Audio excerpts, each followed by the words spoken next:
வேர்க்கடலை சட்னி எப்படி செய்யுதுன்னு பார்க்கலாமா? இட்லி தோசைக்கே அதுக்கு தேவையான பொருட்கள்.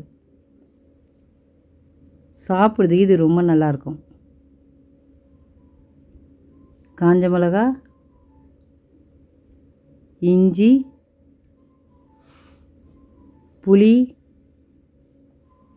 உப்பு,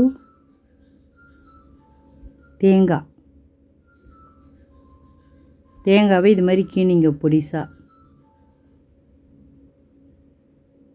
கட் பண்ணி வச்சுட்டு, வேர்க்கடலையே நல்லா இதை மாதிரி வதக்கணும்.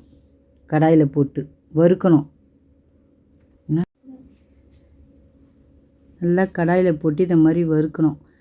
இது பச்சை வேர்க்கடலை. நீங்கள் காஞ்ச வேர்க்கடலை வாங்கி கூட வறுக்காமல் அப்படியே தோல் உரிச்சிட்டு அரைக்கலாம். நாங்கள் எப்போவுமே பச்சை வேர்க்கடலை வாங்கி தான் இதை மாதிரி வதக்கி அரைப்போம். இன்னும் வேர்க்கடலை வதங்கலை, இன்னும் கொஞ்சம் நேரம் வதங்கட்டும். பார்த்திங்களா எப்படி இருக்குது பச்சையா? இன்னும் கொஞ்சம் நேரம் வதங்கட்டும்.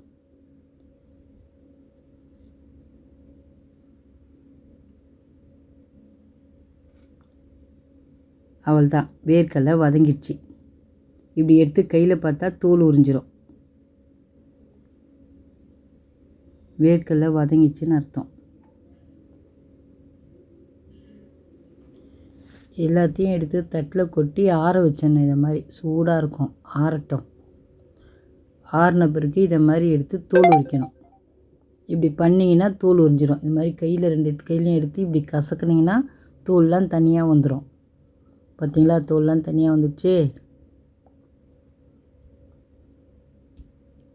அவ்வளோதான், தோல் உரிச்சாச்சு. உரித்து எடுத்து வச்சாச்சு. இப்போ ஒரு கடாய் வச்சு எண்ணெய் ஊற்றி இஞ்சி போட்டு வதக்கணும். 2வது காஞ்ச மிளகா போட்டு வதக்கணும். காஞ்ச மிளகா போட்டு வதக்கிட்டு அதையும் எடுத்து தட்டில் வச்சு ஆற வச்சிடணும். இப்போ தேங்காய் உடச்சி இதை மாதிரி கீனி சின்னதாக வச்சுக்கணும்.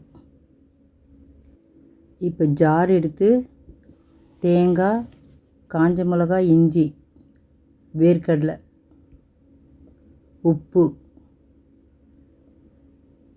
எல்லாத்தையும் சேர்த்துட்டு இதை மாதிரி அரைக்கணும். தண்ணி ஊற்றாமல் முதல்ல அரைக்கணும்.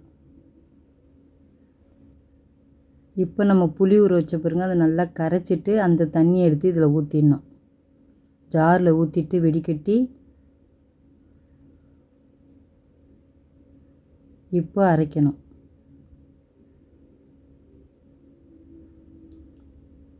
அவ்வளோதான், அரைச்சாச்சு.